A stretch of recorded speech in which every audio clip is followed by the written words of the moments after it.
El caudillo de las manos rojas. Leyenda de Gustavo Adolfo Bécquer. Tradición india. Canto primero. Ha desaparecido el sol tras las cimas del Hawi, y la sombra de esta montaña envuelve con un velo de crespón a la perla de las ciudades de Orsira, a la gentil Katak que duerme a sus pies entre los bosques de canela y sicomoros, semejante a una paloma que descansa sobre un nido de flores. El día que muere y la noche que nace luchan un momento mientras la azulada niebla del crepúsculo tiende sus alas diáfanas sobre los valles, robando el color y las formas a los objetos, que parecen vacilar agitados por el soplo de un espíritu. Los confusos rumores de la ciudad que se evaporan temblando. Los melancólicos suspiros de la noche que se dilatan de eco en eco repetidos por las aves. Los mil ruidos misteriosos que como un himno a la divinidad levanta la creación, al nacer y al morir el astro que la vivifica, se unen al murmullo del Jauquior, cuyas ondas besa la brisa de la tarde, produciendo un canto dulce, vago y perdido como las últimas notas de la improvisación de una bayadera. La noche vence. El cielo se corona de estrellas y las torres de Katak, para rivalizar con él, se ciñen una diadema de antorchas. ¿Quién es ese caudillo que aparece al pie de sus muros, al mismo tiempo que la luna se levanta entre ligeras nubes más allá de los montes, a cuyos pies corre el Ganges como una inmensa serpiente azul con escamas de plata? Es él. ¿Qué otro guerrero de cuantos vuelan como la saeta a los combates y a la muerte, tras el estandarte de Shiwen, meteoro de la gloria, puede adornar sus cabellos con la roja cola del ave de los dioses indios, colgar a su cuello la tortuga de oro, o suspender su puñal de mango de ágata del amarillo chal de Cachemira, sino Pulo Deli, Rajá de Dhaka, rayo de las batallas y hermano de Tipot Deli, magnífico rey de Osira, señor de los señores, sombra de Dios e hijo de los astros luminosos? Es él. Ningún otro sabe prestar a sus ojos ya el melancólico fulgor del lucero del alba, ya el siniestro brillo de la pupila del tigre, comunicando a sus oscuras facciones el resplandor de una noche serena o el aspecto terrible de una tempestad en las aéreas cumbres del Dhavalagiri. Es él. ¿Pero qué aguarda? ¿Oís las hojas suspirar bajo la leve planta de una virgen? ¿Veis flotar entre las sombras los extremos de su diáfano chal y las orlas de su blanca túnica? ¿Percibís la fragancia que la precede como la mensajera de un genio? Esperad, y la contemplaréis al primer rayo de la solitaria viajera de la noche. Esperad, y conoceréis a Siana, la prometida del poderoso Tipot Deli, la amante de su hermano, la virgen a quien los poetas de su nación comparan a la sonrisa de Vermach, que lució sobre el mundo cuando éste salió de sus manos. Sonrisa celeste, primera aurora de los orbes. Pulo percibe el rumor de sus pasos. Su rostro resplandece como la cumbre que toca el primer rayo del sol y sale a su encuentro. Su corazón, que no ha palpitado en el fuego de la pelea ni en la presencia del tigre, late violentamente bajo la mano que se llega a él, temiendo se desborde la felicidad que ya no basta a contener. «Pulo, Siana», exclaman al verse, y caen el uno en los brazos del otro. En tanto el Jauquior, salpicando con sus ondas las alas del céfiro, huye a morir al Ganges, y el Ganges al Golfo de Bengala, y el Golfo al océano. Todo huye, con las aguas, las horas, con las horas, la felicidad, con la felicidad, la vida. Todo huye a fundirse en la cabeza de Shiven, cuyo cerebro es el caos, cuyos ojos son la destrucción y cuya esencia es la nada. Ya la estrella del alba anuncia el día, La luna se desvanece como una ilusión que se disipa, y los sueños, hijos de la oscuridad, huyen con ella en grupos fantásticos. Los dos amantes permanecen aún bajo el verde abanico de una palmera, mudo testigo de su amor y sus juramentos, cuando se eleva un sordo ruido a sus espaldas. Pulo vuelve el rostro y exhala un grito agudo y ligero como el del chacal, y retrocede 10 pies de un solo salto, haciendo brillar al mismo tiempo la hoja de su agudo puñal damasquino. ¿Qué ha puesto pavor en el alma del valiente caudillo? ¿Acaso esos dos ojos que brillan en la oscuridad son los del manchado tigre o los de la terrible serpiente? No. Pulo no teme al rey de las selvas ni al de los reptiles. Aquellas pupilas que arrojan llamas pertenecen a un hombre, y aquel hombre es su hermano, a quien arrebataba su único amor, su hermano, por quien estaba desterrado de Osira, el que por último juró su muerte si volvía a Katac poniendo la mano sobre el ara de su dios. Si Anna le ve también, siente helarse la sangre en sus venas y queda inmóvil, como si la mano de la muerte la tuviera asida por el cabello.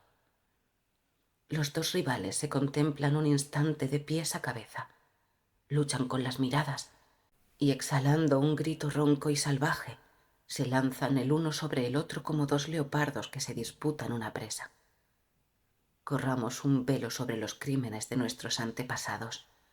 Corramos un velo sobre las escenas de luto y horror de que fueron causa las pasiones de los que ya están en el seno del grande espíritu. El sol nace en oriente. Diríase al verlo que el genio de la luz, vencedor de las sombras, ebrio de orgullo y majestad, se lanza en triunfo sobre su carro de diamantes, dejando en pos de sí, como la estela de un buque, el polvo de oro que levantan sus corceles en el pavimento de los cielos. Las aguas, los bosques, las aves, el espacio, los mundos tienen una sola voz, y esta voz entona el himno del día. ¿Quién no siente saltar su corazón de júbilo a los ecos de este solemne cántico? Solo un mortal. Vedle allí.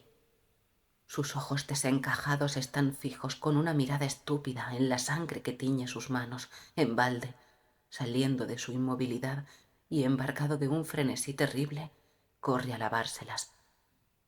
En la orilla del Jaukior, bajo las cristalinas ondas, las manchas desaparecen. Mas apenas retira sus manos, la sangre, humeante y roja, vuelve a teñirlas, y torna a las ondas, y torna a aparecer la mancha, hasta que al cabo exclama con un acento de terrible desesperación: «¡Sianna, Sianna! La maldición del cielo ha caído sobre nuestras cabezas». ¿Conocéis a ese desgraciado, a cuyos pies hay un cadáver y cuyas rodillas abraza una mujer? Es Pulo Dheli, rey de Osira, magnífico señor de señores, sombra de Dios e hijo de los astros luminosos, por la muerte de su hermano y antecesor. Canto segundo. ¿De qué me sirven el poder y la riqueza si una víbora enroscada en el fondo de mi corazón lo devora, sin que me sea dado arrancarla de su guarida? Ser rey, señor de señores, ver cruzar ante los ojos como las visiones de un sueño, las perlas, el oro, los placeres y la alegría, verlos cruzar al alcance de la mano y al tenderla para asirlos, encontrar cuanto toca manchado de sangre. ¡Oh! Esto es espantoso. Así exclamaba Pulo, revolcándose sobre la púrpura de su lecho y torciéndose las manos a impulsos de su terrible desesperación. En balde, el humo de los pebeteros embalsama la opulenta cámara. En balde, la seda de brillantes colores se ha extendido sobre 10 pieles de tigre para que descansen sus miembros. En balde han invocado los bramines por 7 veces al espíritu del reposo y al genio de los sueños de Nácar. El remordimiento, sentado a la cabecera del lecho, los ahuyenta con un grito lúgubre y prolongado. grito que resuena incesante en el oído de Pulo, que golpea su frente con dolor al escucharlo. Los genios que cruzan en numerosas caravanas sobre dromedarios de zafiro y entre nubes de ópalo. Las shivas de ojos verdes como las olas del mar, cabellos de ébano y cinturas esbeltas como los juncos de los lagos. Los cantares de los espíritus invisibles que refrescan con sus alas los cansados párpados de los justos, no pasan como una tromba de luz y de colores en el sueño del criminal. Gigantes cataratas de sangre negra y espumosa que se estrellan bramando sobre las oscuras peñas de un precipicio terrible, imágenes espantosas y confusas de desolación y terror. Estos son los fantasmas que engendra su mente durante las horas de reposo. Por eso, el magnífico señor de Osira puede gustar la copa del beleño con que los dioses brindan a sus escogidos. Por eso, apenas la aurora abre las puertas al día, se lanza del lecho, se desnuda de sus vestidos que abrillantan las perlas y el oro, y depositando un beso sobre la frente de su amada, sale de palacio en traje de un simple cazador, dirigiéndose hacia la parte de la ciudad que domina la cumbre del Jawi. Como a la mediación de esta montaña nace un torrente que se derrumba en sábanas de plata hasta bajar a la llanura, donde refrenando su ímpetu se desliza silencioso entre las guijas y las flores para ir a confundir sus rizadas ondas con las ondas del Jauquior. Una gruta natural, formada de enormes peñascos que parecen próximos a desplomarse, sirve de taza a estas olas en su nacimiento. Allí, transparentes y sombrías sus aguas, parecen dormir sin que las turbe otro rumor que el monótono ruido del manantial que las alimenta, el suspiro de la brisa que viene a humedecer sus alas en la linfa, o el salvaje grito de los cóndores que se lanzan a las nubes como una flecha disparada. Pulo, ya fuera de los muros de la ciudad, manda retirarse a los que le siguen y emprende solo y sumido en hondas meditaciones el camino que serpenteando entre las rocas y las cortaduras se dirige a la gruta donde nace el torrente, que ya salpica su rostro con el polvo de sus aguas. ¿Dónde va el señor de Osira? ¿Por qué, desnudándose de su recamada túnica, del amarillo chal, emblema misterioso, y del amuleto de los reyes, cambia su vestidura por el tosco traje de un simple cazador? ¿Viene a los montes a buscar a las fieras en su guarida? ¿Viene ansioso de encontrar la soledad, único bálsamo de las penas que el resto de los hombres no comprende? No. Cuando el regio morador de Katac abandona su alcázar para acosar en sus dominios al soberbio león o al rayado tigre, 100 bocinas de marfil fatigan el eco de los bosques. 100 ágiles esclavos le preceden, arrancando las malezas de los senderos y alfombrando el lugar en que ha de poner sus plantas. 8 elefantes conducen su tienda de lino y oro y 20 rajás siguen su paso, disputándose el honor de conducir su aljaba de ópalo. ¿Viene a buscar la soledad? Imposible. La soledad es el imperio de la conciencia. El sol toca a la mitad de su viaje y Pulo a su término. A sus pies salta el torrente. Sobre su cabeza está la gruta en que duerme el manantial que lo alimenta, manantial sagrado que brotó de las hendiduras de una roca para templar la sed del dios Pichenú, cuando desterrado de los cielos venía a cazar en las faldas del Jabwi durante la noche. A datar de aquella época remota, un brahmin vela constantemente en el fondo de la gruta, dirigiendo sus oraciones al dios para que conserve las maravillosas virtudes en que, según una venerable tradición, abundan las sagradas linfas. El último de los sacerdotes que, encendidos en amor por la divinidad, han consagrado sus días a venerarla en contemplación de sus obras, es un anciano, cuyo origen envuelve un misterio profundo.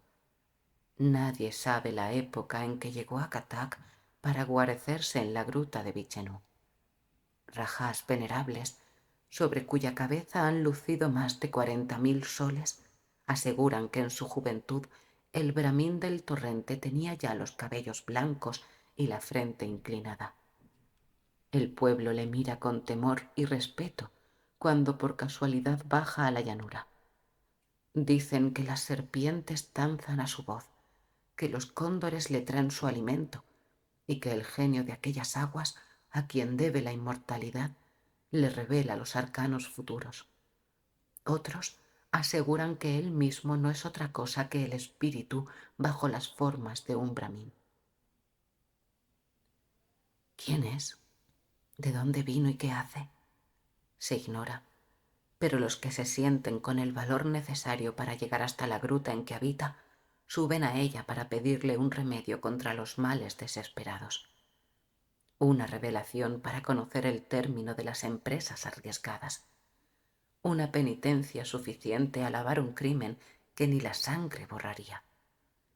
Uno de estos es Pulo, porque a la gruta del torrente se dirige. Conociendo que las leves expiaciones que los aduladores brahmines de Katak le impusieran no bastaban a desterrar sus remordimientos, sube a consultar al solitario del Hapwi, solo de incógnito, para que la pompa real no turbe el espíritu y selle los labios del profeta. Puro llega, a través de las zarzas que rodean como un festón los bordes del torrente, hasta la entrada de la gruta. Allí ve una ancha vasija de cobre, suspendida de las ramas de una palmera, para que el viajero apague su sed. El caudillo toca por 3 veces con el mango de su yatagán y el cobre restalla, produciendo un sonido metálico y misterioso que se pierde vibrando con el rumor de las olas. Un momento transcurre y el solitario aparece. «Elegido del grande espíritu», exclama al verle el caudillo inclinando la frente. «Que el enojo de Shiven no se amontone sobre tu cabeza como las brumas en las cimas de los montes». «Hijo de mortales», replica el anciano sin responder a la salutación, «¿qué me quieres?» «Consultarte». «Habla». «Yo he cometido un crimen horroroso cuyo recuerdo abruma mi alma como una pesadilla eterna. En vano consulté a los adivinos de Brahma. Las penitencias que me impusieron han sido inútiles. El remordimiento vive aún en mi corazón. El fantasma de la víctima me sigue a todas partes. Se ha hecho la sombra de mi cuerpo, el rumor de mis pasos. Tú, a quien los dioses se dignan visitar, tú que lees el porvenir en los astros y en las arenas que arrastran los ríos, dime, ¿cuándo quedará lavada mi alma de este crimen? Cuando la sangre que mancha tus manos, que en balde me ocultas, haya desaparecido. Exclama el terrible Brahmín, lanzando una mirada de indignación al príncipe, porque permanece aterrado ante aquella prueba de la sabiduría del solitario. «¿Me conoces?», prorrumpe Pulo al fin saliendo de su estupor. «No te conozco, pero sé quién eres». «¿Quién soy?» «El matador de Tipot Deli». El príncipe inclina la cabeza a estas palabras como herido de un rayo, y el Brahmín prosigue de este modo. En la pasada noche, cuando el sueño había descendido sobre los párpados de los mortales, yo velaba. Un sordo rumor se elevó por grados del fondo del agua sagrada, rumor confuso como el hervidero de 100 legiones de abejas. Una manga de aire frío y silencioso vino de la parte de oriente, rizó las ondas y tocó con las puntas de sus húmedas alas mi frente. A su contacto, mis nervios saltaron y se heló el tuétano de mis huesos.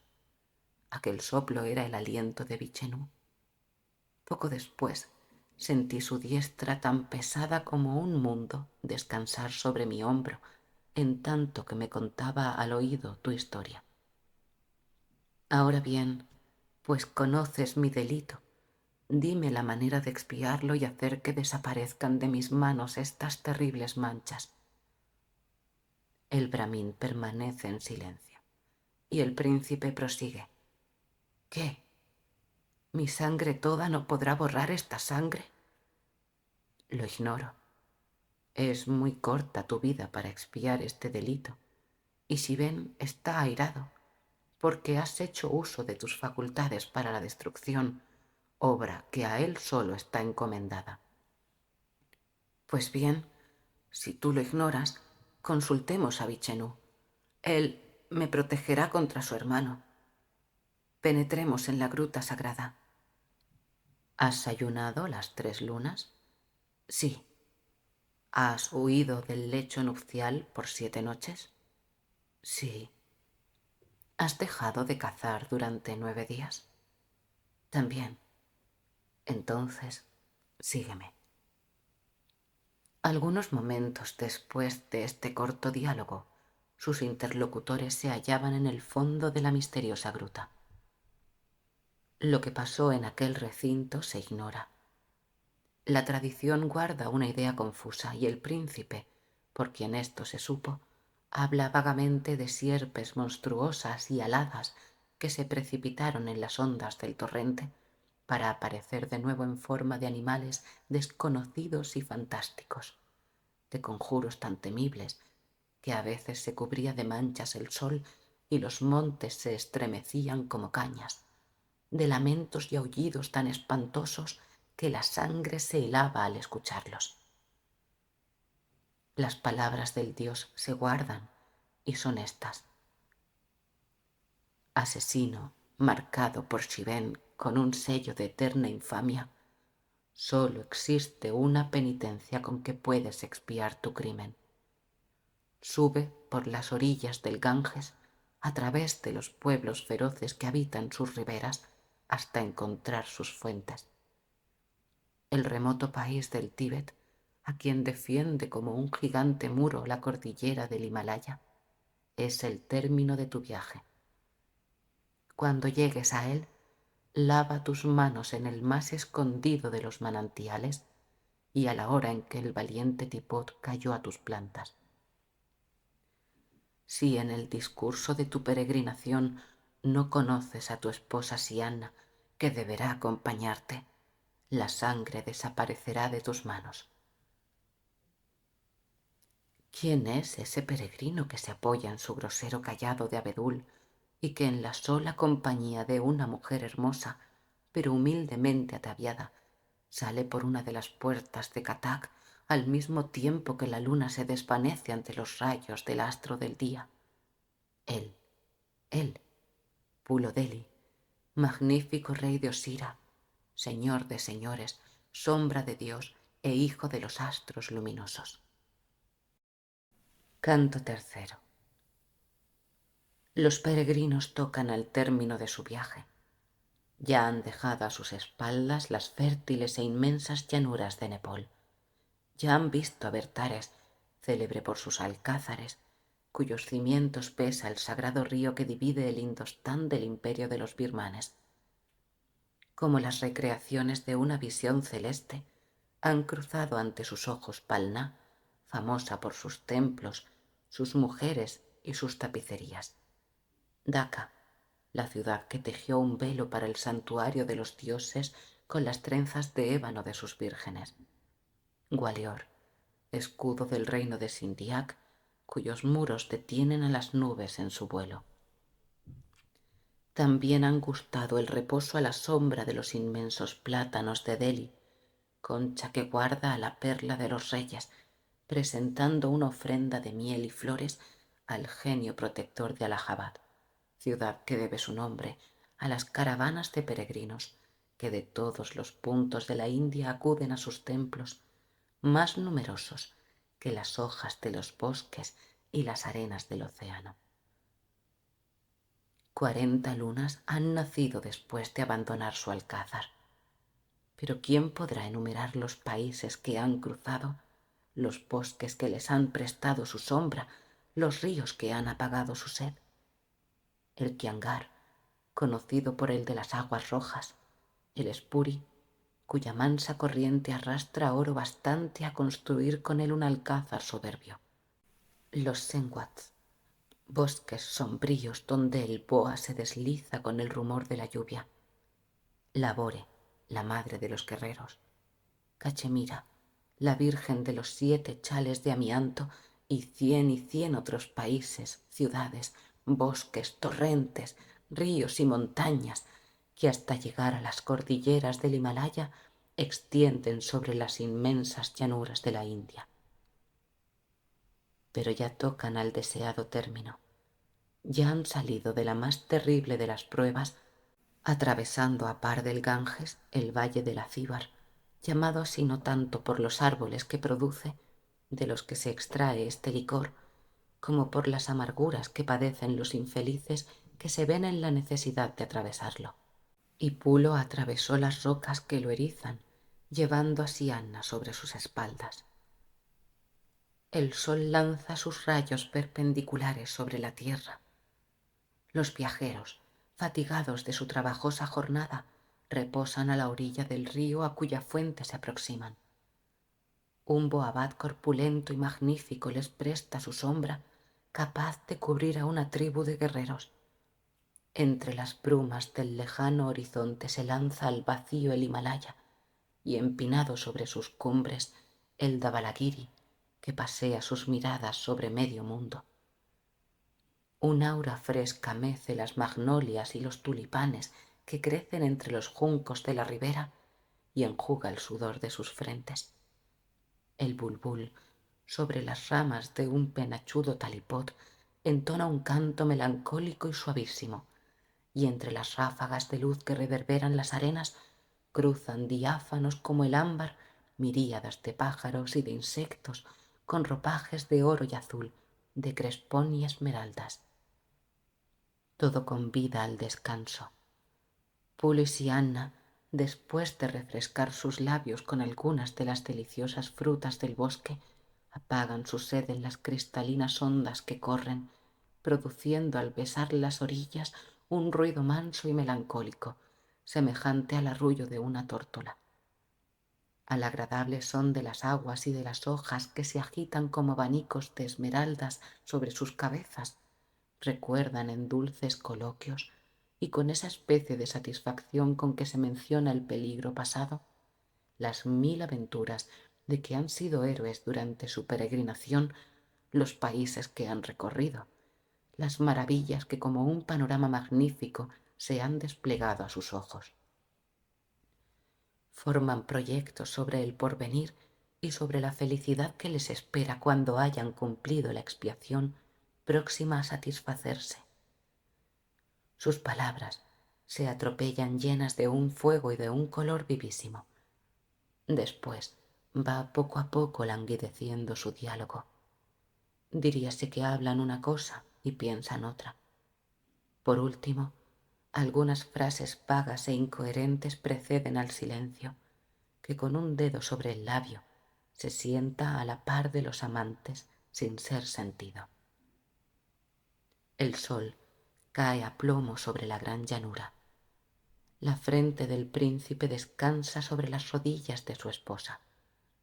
Todo a su alrededor calla o duerme. En los países tropicales, el mediodía es la noche de la naturaleza. Solo interrumpen esta calma profunda el grito breve y agudo del bengalí, el zumbido monótono y tenaz de los insectos que voltean en el aire, brillando a la luz del sol como un torbellino de piedras preciosas, y la acelerada respiración de Sianna, respiración sonora y encendida como la del que sueña embriagado con opio. Los peregrinos permanecen en silencio. ¿Qué ideas cruzan por su mente? Hay momentos en que el alma se desborda como un vaso de mirra que ya no basta a contener el perfume. Instantes en que flotan los objetos que hieren nuestros ojos y con ellos flota la imaginación. El espíritu se desata de la materia y huye a través del vacío a sumergirse en las ondas de luz entre las que vacilan los lejanos horizontes. La mente no se halla en la tierra ni en el cielo, recorre un espacio sin límites ni fondo, océano de voluptuosidad indefinible en el que empapa sus alas para remontarse a las regiones en donde habita el amor. Las ideas vagan, confusas, como esas concepciones sin forma ni color que se ciernen en el cerebro del poeta, como esas sombras, hijas del delirio, que nos llaman al pasar y huyen, nos brindan amor y se desvanecen entre nuestros brazos. Pulo es el primero que interrumpe el silencio.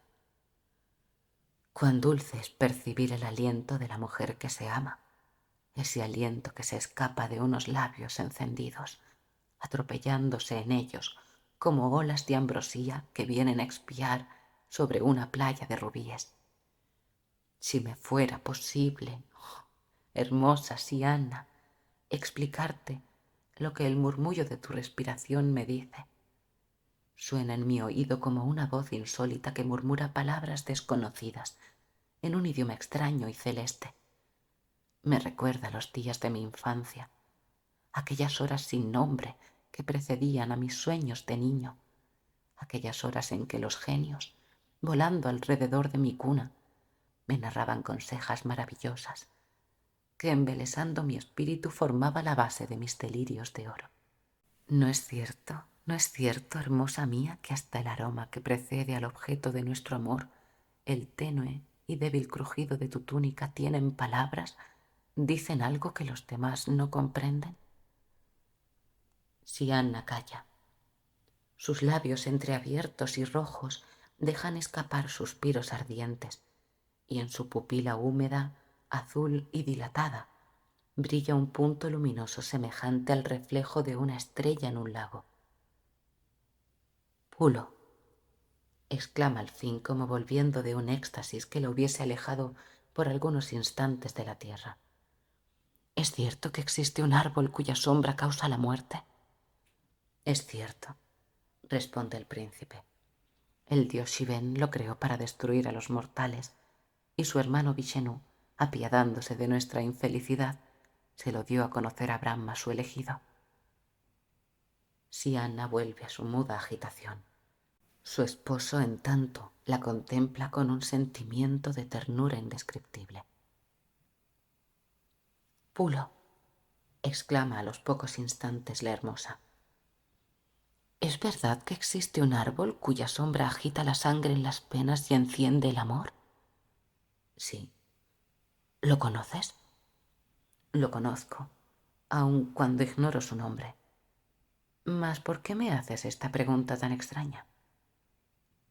No sé. La sombra de este bosque me hace daño. Prosigamos nuestra jornada. Proseguir cuando el sol abrasa las arenas. Esperemos a que la brisa de la tarde se levante del golfo y la luz comience a palidecer. Esperemos, murmura Siana. Pero entre tanto aparta tus ojos de los míos, vuélvelos al cielo o duerme, mas no me los claves en el alma. Bien dices, mis ojos en los tuyos beben amor, y nuestro amor, casto y puro otras veces, ahora es un crimen. Sí, es necesario que no te vea. Siana, voy a dormir. Cántame algún himno de nuestra patria. Arrulla mi sueño como una madre, ya que no como una esposa. La beldad de las trenzas de ébano canta.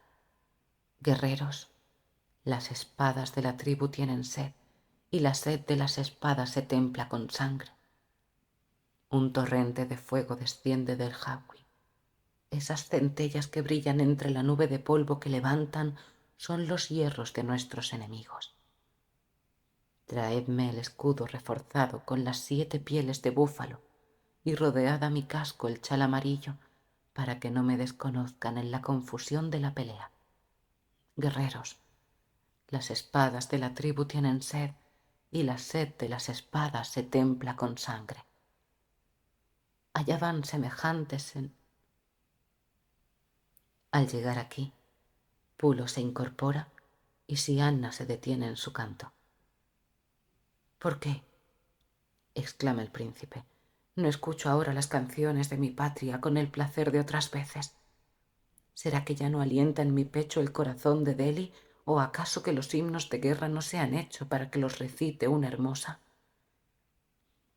Entona un canto de amor, uno de aquellos himnos que al son de los címbalos alzan las vírgenes cuando conducen a una joven esposa al pie de las aras.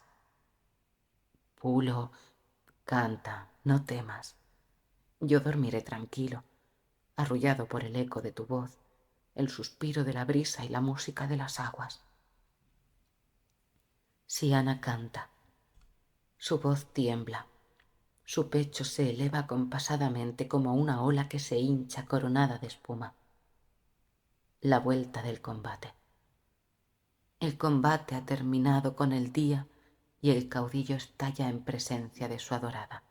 Caudillo, reclina tu frente sobre mi seno, que quiero beber en ella el sudor y el polvo de la gloria.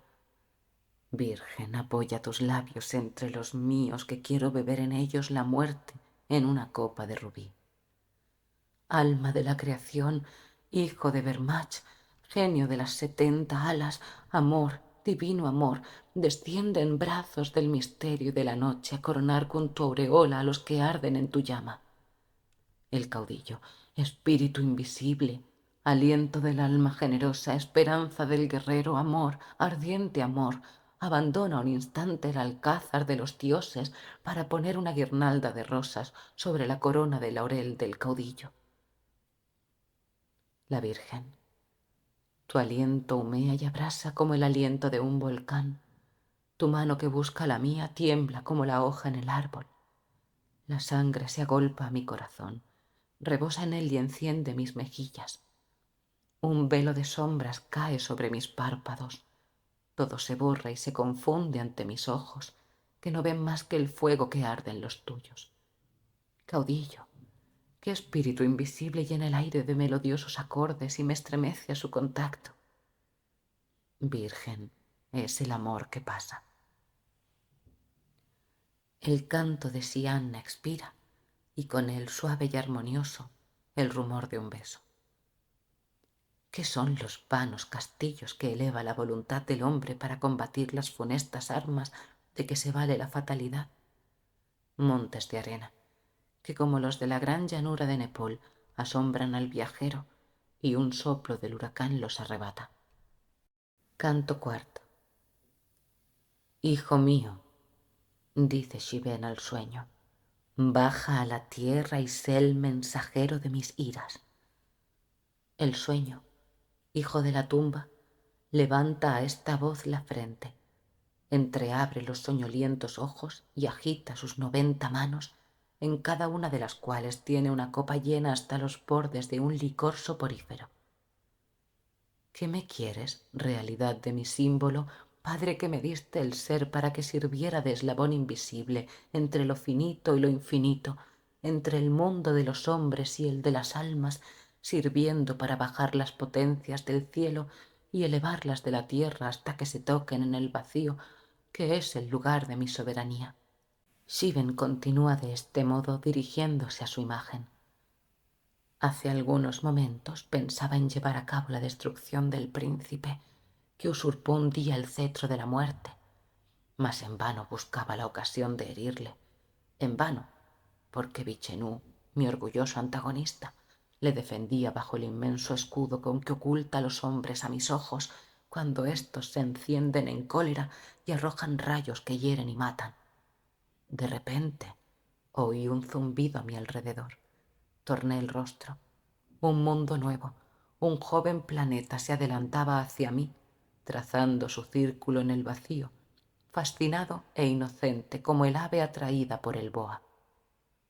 De su seno brotaba un raudal de armonías que llenaban el vacío, dilatándose en él como los círculos en un lago donde se arroja una piedra.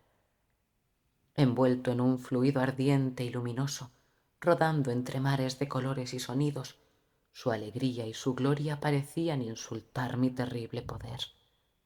Levanté la mano. El aire de ésta, desquiciándolo de sus órbitas, lo ha herido de muerte. Incorpórate y tiende los ojos sobre las inmensas llanuras del cielo. Verás a Vichenú que corre en pos de él para arrancarle a la inmensa tumba de los astros, volviéndole a la vida. He aquí el momento oportuno para mi venganza. El príncipe faltó a su promesa y ahora está abandonado por mi funesto enemigo. Refresca su ardorosa frente con tus alas y guarda la ocasión propicia para derramar sobre sus párpados un sueño precursor del sepulcro, un sueño de agonía y ansiedad, de esos que ciñen la garganta con sus manos de acero y pesan sobre el corazón como una montaña de plomo. El sueño tiende las alas de tul y abandona la selva donde vive en un alcázar de ébano escondido entre la flotante sombra de los áloes. El silencio le precede y sus hechuras le siguen en grupos fantásticos. Estos se agitan y confunden entre sí, dando ser a nuevas y rápidas metamorfosis, locos delirios, embriones de confusas ideas semejantes a las que produce en mitad de la fiebre una imaginación débil y sobreexcitada. La silenciosa caravana llega a las orillas del Ganges y al lugar en que el príncipe descansa. Este experimenta primero una languidez voluptuosa, después un entorpecimiento general y, por último, sus párpados caen con el peso del plomo sobre sus pupilas como una losa fúnebre sobre un sepulcro. El sueño ha vertido sobre ellos una gota del licor que contiene su misterioso vaso de ópalo. Cuando la materia duerme, el espíritu vela. En tanto que el cuerpo del caudillo permanece inmóvil y sumergido en un letargo profundo, su alma se reviste de una forma imaginaria y huye de los lazos que la aprisionan para lanzarse al éter. Allí le esperan las creaciones del sueño, que le fingen un mundo poblado de seres animados con la vida de la idea. Visión magnífica, profética y real en su fondo, vana sólo en la forma. Oíd, según la tradición la conserva, la visión del caudillo. La noche es oscura, el viento muge y silba sacudiendo las gigantescas ramas del boabad de las selvas. Los genios blanden sus cárdenas espadas de fuego sobre las nubes en que se les ve pasar cabalgando. El trueno retumba dilatándose de eco en los abismos de las cordilleras. La lluvia azota el penacho de las palmas y, confundiéndose con los sordos mugidos de la tormenta, el prolongado lamento del vendaval y el temeroso murmullo de las hojas del bosque, se escucha por intervalos un rugido lento, ronco y estridente que parece formarse en la cavidad de un pecho de bronce. Un bramín, al atravesar en tal noche y a tal hora aquella selva, no hubiera podido menos de dirigir sus plegarias al Dios destructor, cuyo triunfo parecía acercarse, equivocando aquellos quejidos de la naturaleza con las profecías de los blancos fantasmas de sus antepasados, que rompían el secreto del sepulcro para enseñarle el camino de la muerte. De cuantos guerreros se rodean el chal amarillo a la cintura en las fiestas y a la frente en el combate, sólo el caudillo de Osira tendría el valor necesario para arriesgarse en sus agrestes y enmarañados senderos con una noche tan terrible. Pulo se adelanta, con el arco tendido, la flecha pronta y el puñal entre los dientes. Sianna le sigue, pálida la color, el cabello erizado y el paso temeroso. —¿Oyes? —dice el príncipe. —¿Oyes esa voz que resuena en la espesura? —Es el viento que azota los palmares —responde el caudillo, lanzando a pesar suyo una mirada escudriñadora a través de los añosísimos troncos de áloes que bordan las lindes del sendero. Los esposos prosiguen caminando y la tempestad haciéndose cada vez más terrible. —¿Oyes ese rumor que se eleva por grados a nuestra espalda? —interrumpe de nuevo la hermosa. —Es la lluvia que agita las lianas —añade el príncipe armando la flecha y cubriendo a Sianna con su cuerpo. —¿Oyes? Vuelve ésta a interrumpir. Alguien respira alrededor nuestro. «¡Échate en tierra!», grita Pulo de repente. «El tigre va a saltar sobre nosotros». Dos llamas fosfóricas brillan en la oscuridad. La flecha del príncipe parte. A su áspero silbar responde un rugido ahogado y profundo. El tigre salta. Pulo arroja el arco, se cubre con el escudo de pieles, dobla una rodilla, esconde el rostro y lo espera con el puñal en la diestra. Sianna está desmayada y oculta con el manto del guerrero, a cuyos pies yace. La lucha se traba. Pulo hunde 1 y 100 veces su puñal en el pecho y en el vientre del tigre, que en su agonía pugna aún por lanzarse sobre su adversario. Este, cubierto con el escudo, ha podido evitar su ataque merced a esa ligereza y sangre fría, patrimonio de los hombres avezados a los peligros y a la muerte. Pero ya la temible fiera ha lanzado el último y ronco estertor, revolcándose entre el polvo y la sangre que brota de sus heridas, cuando el príncipe levanta los ojos al cielo, sorprendido por un extraño fenómeno. La lluvia ha cesado. El huracán y el trueno han enmudecido. Al brillante y súbito resplandor de los relámpagos sucede una claridad tenue y azulada, una luz indecisa semejante al primer albor de un día sin sol y sin aurora. Las aves, que se habían guarecido de la tempestad bajo los pabellones de verdura de la selva, llenas de gozo a su vista, quieren alzar el vuelo y entonar su canto, pero la voz se ahoga en su garganta y caen a tierra heridas de muerte por una mano invisible. Los gigantescos árboles se agitan y, retorciéndose como a impulsos de una horrorosa convulsión, comienzan a alfombrar el suelo con las pálidas hojas que se desprenden de sus ramas como se desprenden los cabellos de la cabeza de un anciano.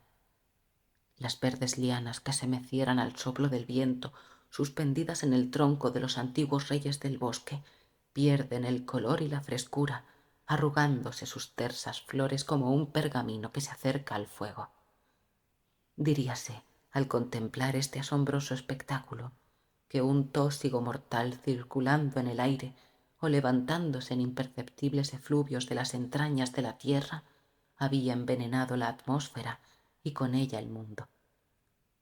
El caudillo, lleno de estupor, vuelve en torno suyo la mirada.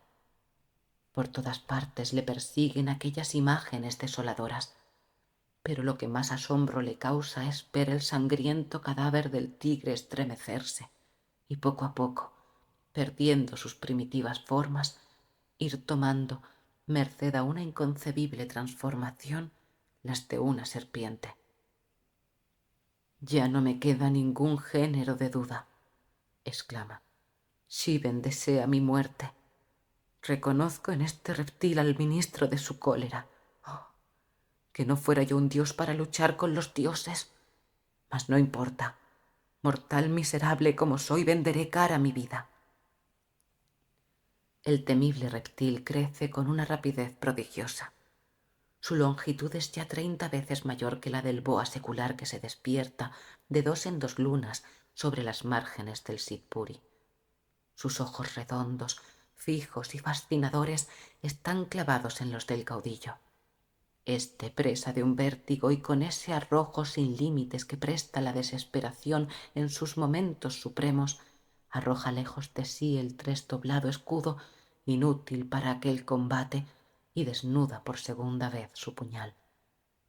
La gigantesca serpiente comienza a replegarse sobre sí misma, lanzando un silbo áspero y agudo. El príncipe, sin aguardar a que le acometa, se arroja a su cuello, tan grueso como el de una palma colosal, y hace esfuerzos inauditos por herirla. Imposible. Las aceradas escamas que la cubren y defienden son impenetrables como la concha de las tortugas del Jauquior. Ya el reptil, aprisionándolo entre sus anillos de bronce, lo estrecha y comienza a ahogarle. Ya el puñal se ha escapado de sus manos desfallecidas y el velo de la muerte se extiende ante sus ojos cuando una flecha disparada de las nubes baja silbando y traspasa los de la serpiente. Un furor terrible se apodera de ésta, que desasiéndose ya del casi inanimado cuerpo de Pulo, busca a ciegas a su celeste enemigo. La punta de diamante de una segunda flecha pone fin a su agonía con la muerte. El caudillo, recobrado de su estupor, puede entonces contemplar, no sin sentirse sobrecogido de una emoción profunda de gratitud y respeto, al que es deudor de la vida. Vichenú, cubiertas las espaldas con un manto de pieles, el arco tendido aún y el carcaj de las flechas de diamantes sobre el hombro, está a su lado de pie. La frente del dios toca a las nubes y su sombra es inmensa como la que arroja el Himalaya sobre las llanuras al ocultarse el sol en los confines del océano. «Caudillo», exclama el antagonista de Shiben con acento airado, ¿para qué subiste a la sagrada gruta del Hawui? ¿Para qué interrogaste a las limpias aguas de su manantial si las revelaciones celestes han sido inútiles, si al cabo habías de romper tu juramento como se rompe la flecha sobre la rodilla en prenda de paz entre dos enemigos? Pulo enmudece. El rubor de su falta colora sus bronceadas mejillas y ahoga su voz. Vichenú continúa de este modo. Inmensa como la imprevisión de los hombres es la bondad del cielo. He aquí por qué me he apiadado de tus culpas. Inútiles ya que busques las fuentes del Ganges. Cada grano de arena que cae en la medida de la culpa debe añadirse a la del castigo. El que te impuso el solitario del Hawui ya es insuficiente para lavar tu alma. Si un solo momento de olvido desvaneció como el humo cuanto había logrado merecer con mi arrepentimiento, ¿qué haré para lavar mi culpa?, exclama el príncipe. Levántate, prosigue el dios. Toma tu arco, descálzate las sandalias y abandonando las orillas del Ganges, vuelve sobre tus pasos hasta llegar a Katak. Entre las arenas de sus costas duerme en el seno del olvido un templo que en mi honor levantara un día tu glorioso antecesor, cuando protegido por mi escudo llevó hasta allí las huestes invencibles. Sobre los peñascos en que se estrellan las encrespadas olas tienes unido un cuervo. Sube a preguntarle el lugar en que el templo se oculta. Este lo conocerás por los fuegos que durante la noche voltean sobre sus ruinas, y aquel por su cabeza blanca. Vichenú desaparece. Los árboles recobran su lozanía, la liana su verdura, los pájaros su voz, y a la indecisa y cárdena luz del cielo sucede el tranquilo y suave esplendor de una noche estrellada y llena de armonía, perfumes, suspiros y cantares. El príncipe se incorpora y corre al lugar en que Sianna permanece desmayada y oculta bajo los pliegues del manto de su esposo. Levanta éste y de sus labios se escapa un grito de sorpresa y ansiedad. Sianna no está allí. Sianna ha desaparecido. En aquel punto el sueño tiende las alas y abandona al príncipe. Este, convulso y pálido aún, despierta de su pesadilla, busca a su esposa, en cuyo seno se había dormido, y no la encuentra. El sol, recostado en un lecho de púrpura y de oro como un rajá en su alfombra de colores, lanza a la tierra el último rayo de sus entreabiertos ojos. La naturaleza comienza a despertarse de su sueño del mediodía. Las brisas de la tarde, impregnadas en murmullos y perfumes, juguetean con el cáliz de las flores que se abren a sus besos. Las aguas del Ganges, copiando en sus linfas transparentes la vigorosa vegetación de sus riberas, alzan un himno melancólico al que se unen las aladas y suaves notas de los pájaros que despiden al día con un dulcísimo y triste adiós. Sianna, dice el caudillo con voz ahogada por el llanto. Sianna, esposa mía, ¿dónde estás que no me oyes? Sianna, inseparable compañera de mi dolor y mi infortunio, ¿Quién te arrancó de mi lado para robarme la única felicidad que me restaba en la tierra? Oh, vuelve, vuelve, hermosa mía. Sin ti, mi vida será una noche sin aurora, un llanto sin lágrimas. Solo el eco responde al enamorado Pulo, que presa de un loco frenesí, corre de nuevo a las orillas del Ganges, busca en la arena la huella de su esposa y vuelve a llamarla por su nombre 100 y 100 veces. Todo es inútil. La noche borra del cielo los colores y las nubes, las estrellas, mudos testigos de los pesares y la felicidad de los amantes, aparecen unas tras otras rodeadas de un ligero cendal de bruma, y si Anna no aparece. Insensato, dice una voz que resuena en el viento sin que se vea la boca de donde parte. ¿Qué vas a hacer? El caudillo, que ha desnudado el puñal para asestarlo contra su pecho, se detiene sobrecogido y escucha estas palabras. Si mueres, nunca la tornarás a ver. Si conservas tu vida y cumples cuanto te he dicho, la mancha de sangre de tus manos desaparecerá para siempre y encontrarás de nuevo a tu esposa. Los sueños son el espíritu de la realidad con las formas de la mentira. Los dioses descienden en él hasta los mortales y sus visiones son páginas del porvenir o recuerdos del pasado. La voz que detiene al príncipe es la de Vichenú, que se le había aparecido en sueños. Canto quinto. El príncipe, después de un año de peregrinación, llega al fin al término señalado por el genio. Este, durante las jornadas, fijos los ojos sobre su protegido, ha velado día y noche por su vida hasta dejarle en Katak. La aurora rasga el velo de la noche. De sus trenzas de oro se desprenden el rocío en una lluvia de perlas sobre las colinas y las llanuras. Los horizontes del mar se encienden y las crestas de sus olas brillan como las escamas de la armadura de un guerrero en un día de combate. De las flores, húmedas aún con las lágrimas del crepúsculo, se eleva al cielo una columna de aromas en emanaciones, perfumadas emanaciones que los genios, cruzando sobre las nubes celestes y ambarinas, recogen con las matinales plegarias de los bramines para depositarlas a los pies de Bermach, autor de la maravillosa máquina de los mundos. Pulo se ha sentado sobre una de las rocas que erizan en aquella parte del reino de Katak las extensas playas del océano.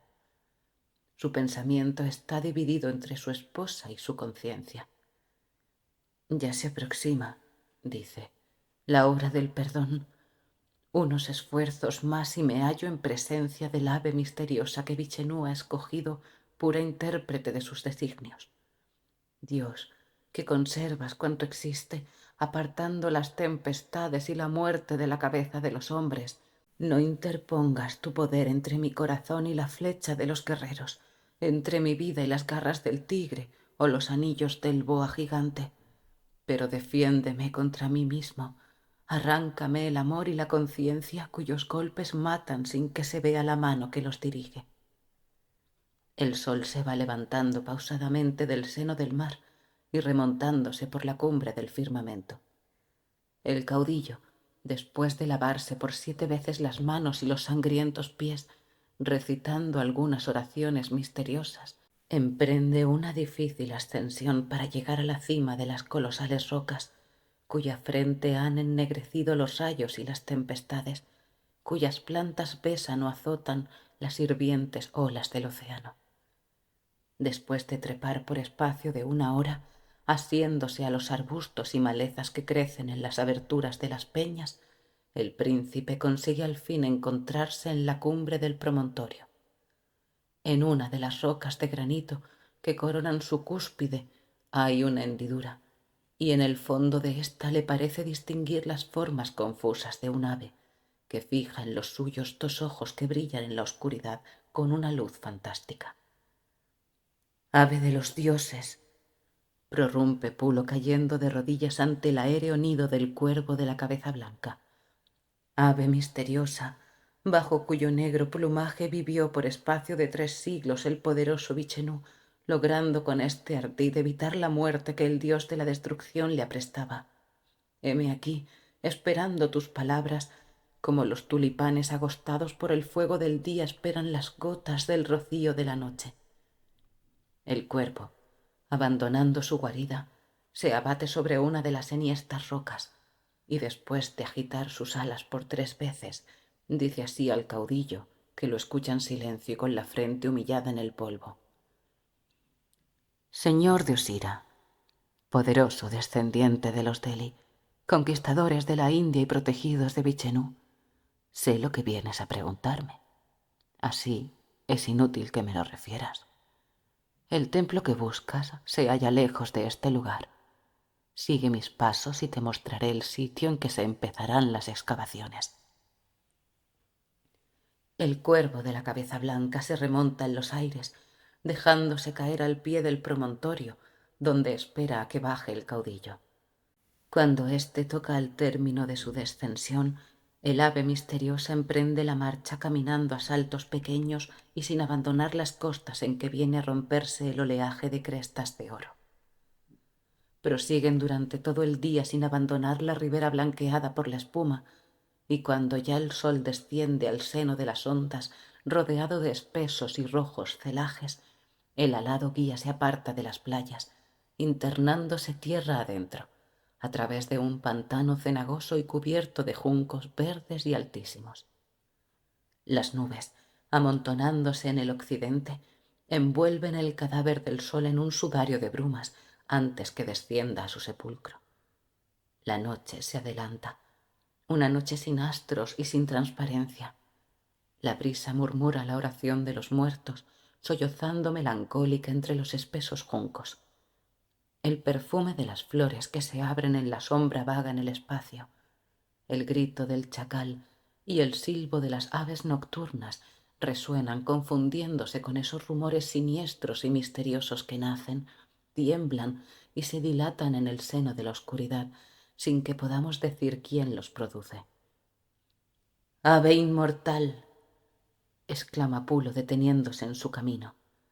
«He aquí que la noche se ha apoderado de la tierra y que en balde procuro seguirte, pues la sombra te ha robado a mi vista.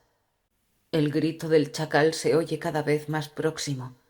Tú sabes que no le temo, mas estoy sin armas y por lo tanto inhábil para defenderme de sus traidores ataques.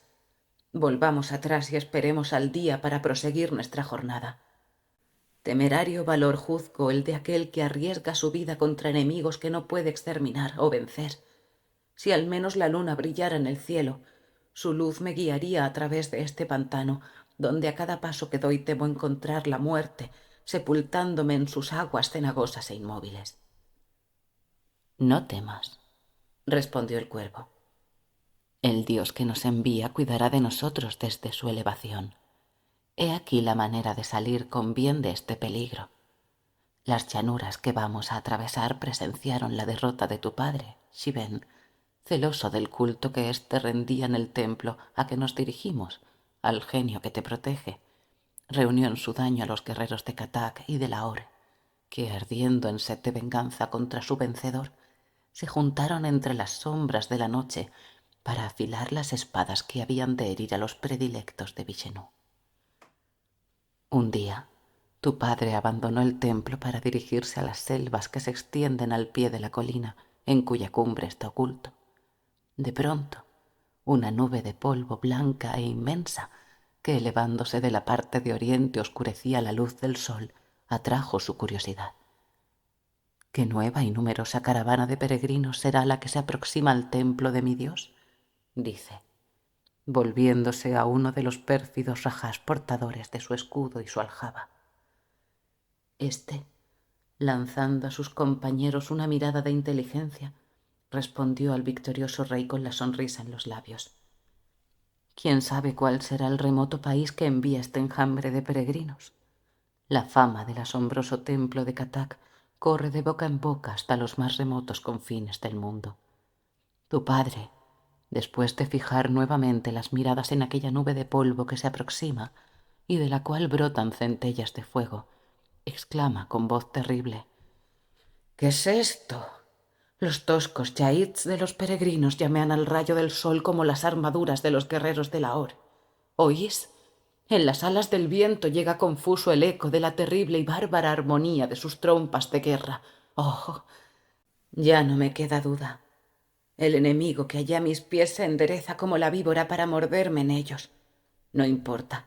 Veremos si los caudillos de Lahore han aprendido de nuevo a vencer tras tantos años de acostumbrarse a huir. «Valientes», prosiguió dirigiéndose a los que le acompañan, «dadme el arco y el escudo, desnudad vuestros aceros y que las roncas bocinas de plata convoquen a mis huestes con sus bramidos». El Disalek, uno de sus traidores capitanes, por toda respuesta le hunde en el pecho su misma espada de que era portador, y blandiéndola después en los aires, en ademán de triunfo prorrumpe a voces: «¡Ánimo, compañeros de esclavitud! ¡Ánimo, domeñados ejércitos de Katak y Lahore, desvanecidos un día al soplo del tirano como al del huracán el humo! ¡Ánimo! ¡Nuestro país es libre!». En tanto, el infeliz rey, revolcándose en su sangre, intenta en vano llamar en su socorro. La voz se ahoga en su garganta. Hace una postrer tentativa para incorporarse y cae a tierra muerto y con los puños crispados y tendidos hacia las bárbaras huestes que se adelantan al bélico y rudo compás de sus instrumentos de bronce. Los sacerdotes de Vichenú se aperciben de la sorpresa y, subiendo a las altas torres de la pagoda, llenan el ámbito de los aires con los terribles bramidos del caracol sagrado, al que responden en la llanura las bocinas de marfil de los guerreros de tu padre. «¿Dónde está nuestro caudillo que no corre como el león al combate? ¿Por qué no vuela en la primera fila su manto de púrpura y el chal amarillo que ciñe su frente?» «¡Mi dueño!», exclaman los valientes conquistadores de Katak, y ninguno sabe decir dónde se encuentra el señor de Osira, que no responde al rumor de la batalla con el grito de guerra. Los enemigos se adelantan. La llanura gime bajo el peso de sus carros y elefantes de guerra, y el eco de los lejanos montes repite sus salvajes alaridos. Suena la señal del combate y de la muerte. Los defensores de Vichenú expiran uno a uno al rigor del acero. El templo de Dios es presa de las llamas y con él la naciente ciudad que en sus inmediaciones levantó el rey de Osira en honor del benéfico genio de Alabad. Cuando llegó la noche, la expirante llama del incendio, arrojando sus temblorosos círculos de luz y de sombra sobre la llanura, chispeaba en el casco de los valientes que habían sucumbido a los golpes de Shiven y que yacían entre el polvo, cubiertos de sangre y de gloria. Un hondo silencio reinaba en el que fue teatro de la sangrienta lucha, silencio que sólo interrumpía el imponente estruendo de los muros al desplomarse abrasados por las silbadoras llamas o el ronco grito del chacal que, ofuscado por el ardiente resplandor del fuego, rugía en su cueva, temeroso de lanzarse sobre los cadáveres insepultos. Los vencedores abandonaron con el día la llanura donde desde esa época nadie osa poner la planta, temiendo el enojo de Shiven, que quiso tener en aquellos lugares un templo de ruinas, habitado por la soledad del espanto.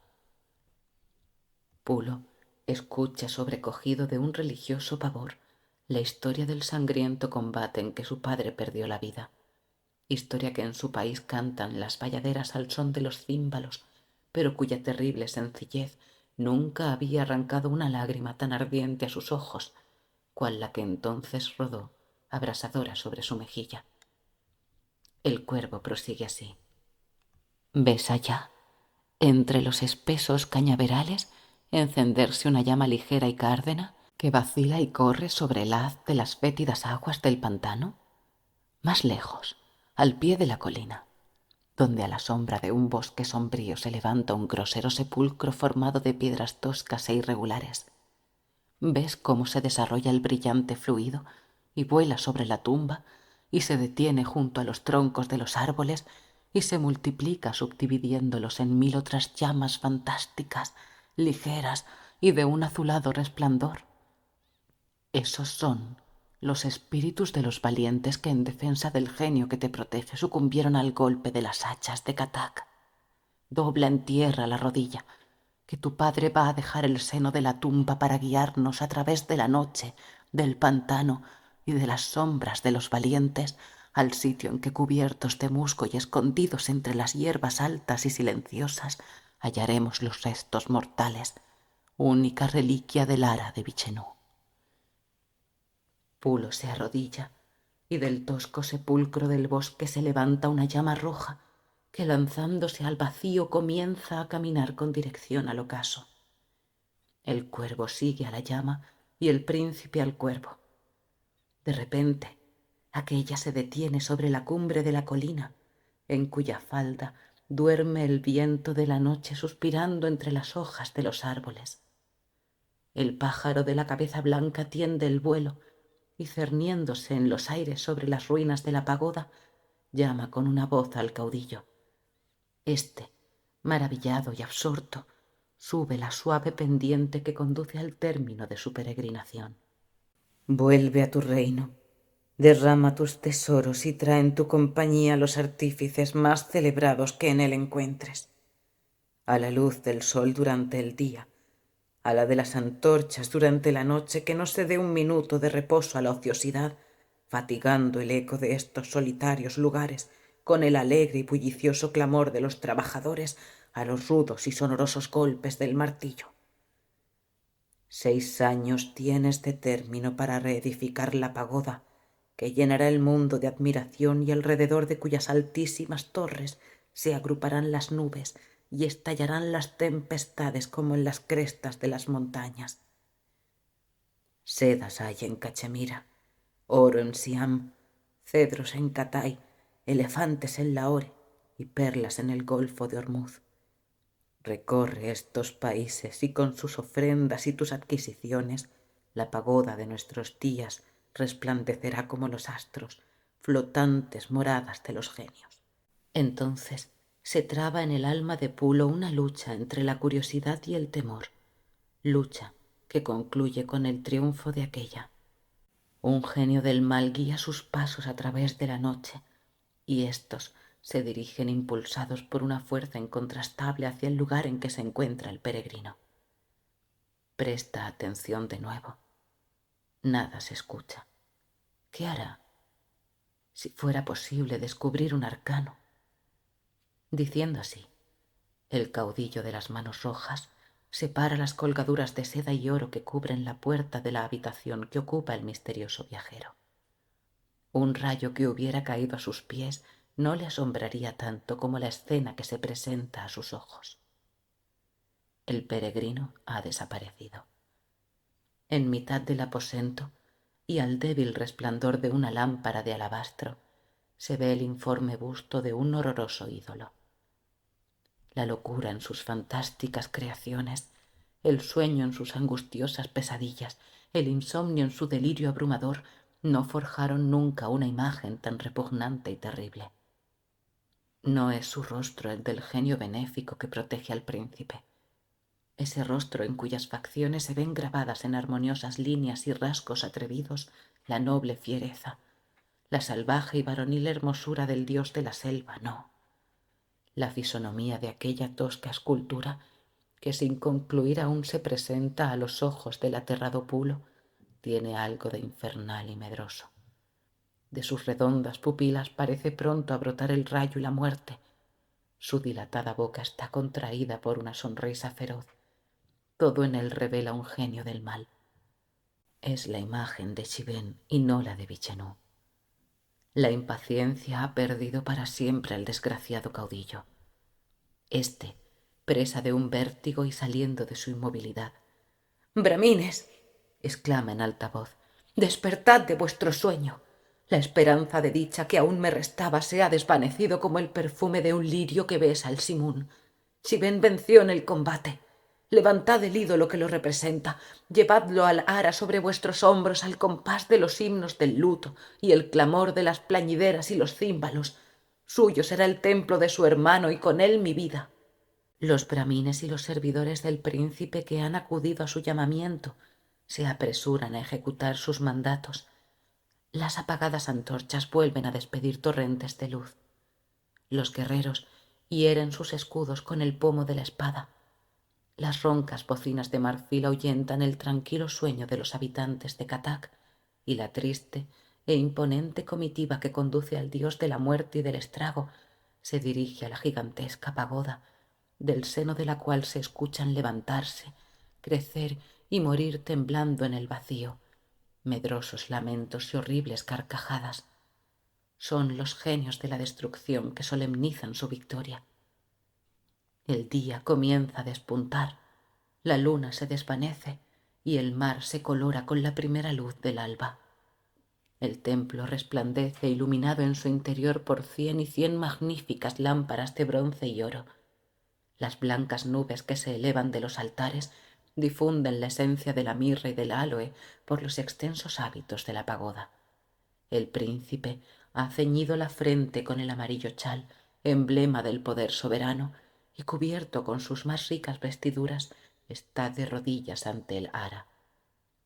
Las ceremonias con que los brahmines, invocando la piedad de los genios, han dado posesión al de la muerte del templo de Jagannatha, han concluido.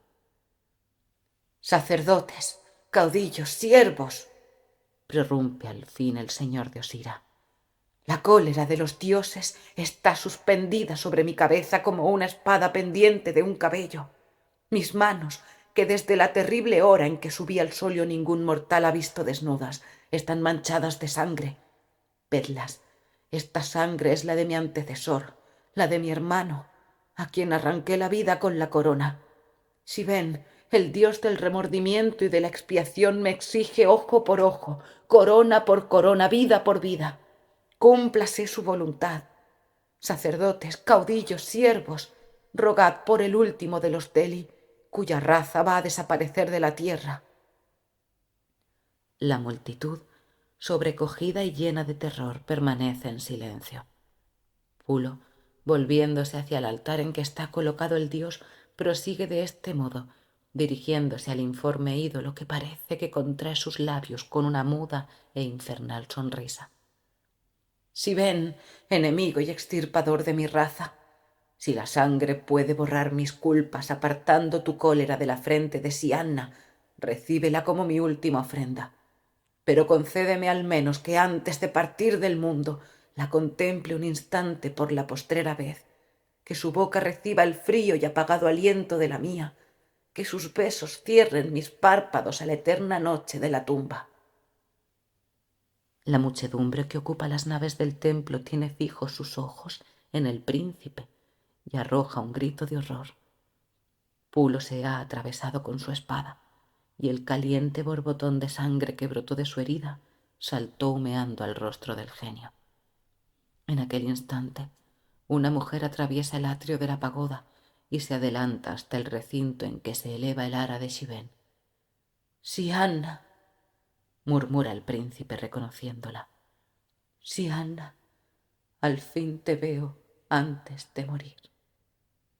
Y expira.